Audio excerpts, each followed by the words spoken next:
ìjìyà ayé kó má jà mí o bàbá. Ìjìyà ayé kó má jà mí o bàbá. Èjì tó ń jà tó ń gbáyà lọ́wọ́ ọkọ, èjì tó ń jà tó ń gbọ́kọ lọ́wọ́ aya, ìjì tó ń jà tó ń gbọ́mọ lọ́wọ́ òbí rẹ̀. Ìjìyà ayé kó má jà mí o bàbá. Mo kí àwọn ọmọ Ọlọ́run alààyè níbikíbi tí ẹ ti ń rí mi wò pé a kú ọjọ́ tòní. Ìjì ayé ò ní jà ọ́ ní orúkọ Jésù. Jẹ́ ká jọ kọrin yẹn lẹ́ẹ̀kan péré, kọ pẹ̀lú ìgbàgbọ́. Ìjìyà ayé kó má jà mí o bàbá. Ìjìyà ayé kó má jà mí o bàbá. Ìjì tó ń jà tó ń gbọ́kọ lọ́wọ́ aya, ìjì tó ń jà tó ń gbáya lọ́wọ́ ọkọ, ìjì tó ń jà tó ń gbọ́mọ lọ́wọ́ òbí rẹ̀. Ìjìyà ayé kó má jà mí o bàbá. Ìjì ayé ò ní jà ọ́ ní orúkọ Jésù.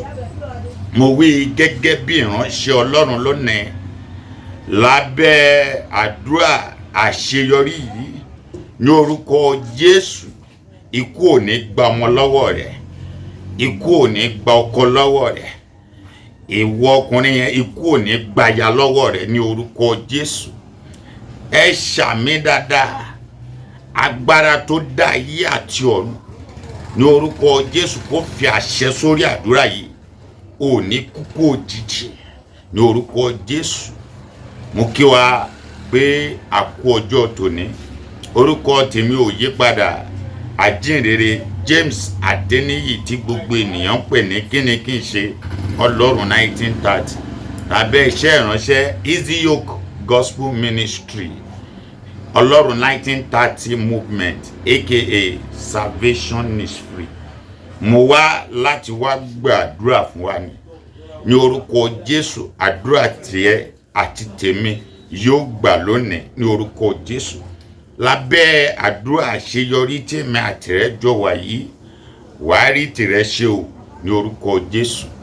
Mo gba àdúrà wípé gbogbo ẹ̀dá òkùnkùn èyí tí ó sọ wípé wàá sunkún lọ́dún yìí, iná Ọlọ́run kó palẹ̀ wọn mọ́ ní orúkọ Jésù Kristi. Ẹ jẹ́ á kàárọ̀ Ọlọ́run ká fi gba àdúrà. Ìjì ayé ò ní jà ọ́ lórúkọ Jésù. Ẹ jẹ́ á ka orin Dáfídì orí 4 ẹsẹ̀ 1. Orin Dáfídì orí 4 ẹsẹ̀ 1. Ó wí pé gbóhùn mi nígbà tí mo bá ń pè, gbóhùn mi nígbà tí mo bá ń pè. Ọlọ́run òdodo mi, ìwọ ni ó dá mi nídè nínú ìpọ́njú. Ṣe ojú rere fún mi kí o sì gbọ́ àdúrà mi. Ní orúkọ Jésù, ọ̀run yóò ṣojú rere sí ọ, yóò sì gbọ́ àdúrà rẹ ní orúkọ Jésù.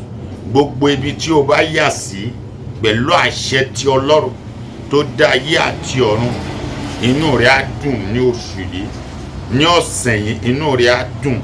Ò ní ogun ìbànújẹ́, wọn ò ní gbòkú ọmọ wa ká ọmọ lé o lórúkọ Jésù. Ẹrù tí abiyamọ kì í tú, wọn ò ní fi ta ọ́ lọ́rẹ nínú oṣù yìí àti nínú ọdún yìí ní orúkọ Jésù Olúwa wa. Àmín. Kókó àdúrà yìí mo fẹ́ kí o gbà kókó àdúrà ọyọ kan yìí. Gbà dáadáa ní orúkọ Jésù. Ìjì ayé ò ní jà ọ́. Mo wí ní tàṣẹ torí a kọ wípé ọmọ aláṣẹ ni èmi. Màá sì pàṣẹ ohun kan, a ó fìdí rẹ̀ múlẹ̀. Èyí tí mò ń ṣe lónìí, ọ̀run fìdí rẹ̀ múlẹ̀ nínú ayé rẹ̀. Ìjì ayé ò ní jà ọ́ sẹ́ ní orúkọ Jésù. Bóyá o mọ ohun tí wọ́n ń pè ní ìjì ayé. Lórúkọ Jésù ò ní sunkún o. Pariwo ní orúkọ Jésù. Ẹ̀mí mímọ́ o. Bàbá, má jẹ́ kí ìjì ayé ó jà mí lọ́dún yìí ní orúkọ Jésù.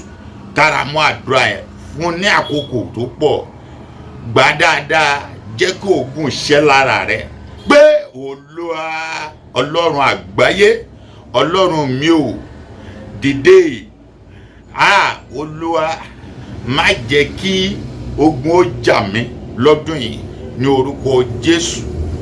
Má jẹ́ kí ogun ó jà mí lọ́dún yìí. Ìjì ayé má jẹ́ ó gbé mi lọ. Ìjì ayé má jẹ́ ó gbé ọmọ mi lọ. Ìjì ayé má jẹ́ ó gbé aya mi lọ ní orúkọ Jésù.